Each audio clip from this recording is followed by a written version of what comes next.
भारत की सनातन परंपरा पर उंगली उठाने का प्रयास हो रहा है। सनातन इन तुच्छ सत्ता परजीवी जीवों से क्या मिट पाएगा? अपनी मूर्खतावश वह अगर सूर्य की तरफ थूकने का प्रयास कर रहा है तो सूर्य पे उसका थूक नहीं पहुंचेगा। हिरण्यकश्यप ने ईश्वर की और सनातन धर्म की अवमानना करने का प्रयास नहीं किया था। जैसे सत्य है, शाश्वत है, ऐसे सनातन धर्म भी सत्य है, शाश्वत है। जहां पूरा देश आज गौरव की अनुभूति कर रहा है कि आजादी के अमृत महोत्सव के बाद अमृत काल में नई उपलब्धियों के साथ भारत दुनिया के अंदर जाना जा रहा है, तब इन उपलब्धियों को कहीं ना कहीं कमजोर करने के लिए उनके द्वारा भारतीयता, भारत की सनातन परंपरा पर उंगली उठाने का प्रयास हो रहा है। विरासत को अपमानित करने का प्रयास हो रहा है। विरासत के प्रति समाज की दृष्टि को कमतर करने का कुत्सित प्रयास हो रहा है। लेकिन इनसे सब भूल गए कि जो सनातन नहीं मिटा था, रावण के अहंकार से जो सनातन नहीं टिका था, कंस के हुंकार से जो सनातन नहीं मिटा था, बाबर और औरंगजेब के अत्याचार से वह सनातन इन तुच्छ सत्ता परजीवी जीवों से क्या मिट पाएगा? आज इनको स्वयं अपने कृत्यों पर लज्जित होना चाहिए। मानवता का धर्म जो सनातन धर्म है, उस पर उंगली उठाने का मतलब मानवता को संकट में डालने का कुत्सित प्रयास।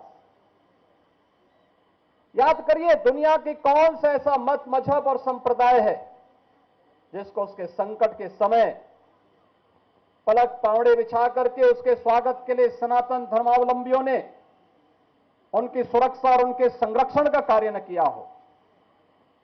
हमने कभी नहीं कहा कि हम विशिष्ट हैं। कोई सनातन धर्मावलंबी कभी ये नहीं कहता है कि हम विशिष्ट हैं या हम ही सब कुछ हैं, कभी नहीं कहा। हमने तो कहा एकम सद विप्रा बहुधा वदंती, सत्य एक है और विद्वान लोग उसको अलग अलग, महापुरुष लोग उसको अलग अलग भावों से देखते हैं, अलग अलग रास्ते से उसका अनुकरण करते हैं। इस सब के बावजूद भी अगर जिसकी समझ में नहीं आता है, अपनी मूर्खतावश वह अगर सूर्य की तरफ थूकने का प्रयास कर रहा है तो सूर्य पे उसका थूक नहीं पहुंचेगा, उसके सिर पे स्वयं गिरेगा और उसे, उसको और उसकी आने वाली पीढ़ी को स्वयं लज्जित होना पड़ेगा। हमें भारत की परंपरा पर गौरव की अनुभूति करनी चाहिए। दुनिया को मानवीय कल्याण के मार्ग पर चलने वाली, प्रेरणा देने वाले सनातन धर्म की परंपरा पर गौरव की अनुभूति करनी चाहिए। ये भारत की राष्ट्रीयता का प्रतीक है, भारत को एक नई प्रेरणा देने का माध्यम है, दुनिया के अंदर मानवता के कल्याण का मार्ग प्रशस्त करने वाला माध्यम बनता है। जब भारत के यशस्वी नेतृत्व में आगे बढ़कर के एक साथ कार्य करेगा तो भारत को दुनिया की सबसे बड़ी ताकत के रूप में उभरने से कोई रोक नहीं सकता है। लेकिन जो लोग भारत की प्रगति और भारत की समृद्धि जिनको अच्छा नहीं लगता, वे लोग कुछ ना कुछ व्यवधान पैदा करने का प्रयास करेंगे। हम लोगों को इनकी परवाह के बगैर अपने पथ पर अग्रसर होना होगा, क्योंकि एक काल में नहीं हुआ, हर काल में सत्य को झुठलाने का प्रयास हुआ है। क्या रावण ने झुठलाने का प्रयास नहीं किया था?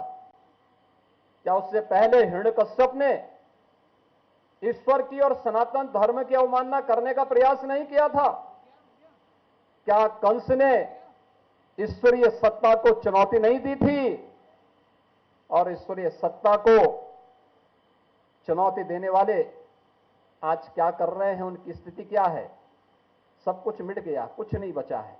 लेकिन ईश्वर जैसे सत्य है, शाश्वत है, ऐसे सनातन धर्म भी सत्य है, शाश्वत है। हमें सत्य और शाश्वतता को सदैव अंगीकार करके सकारात्मक भाव के से आगे बढ़ना चाहिए।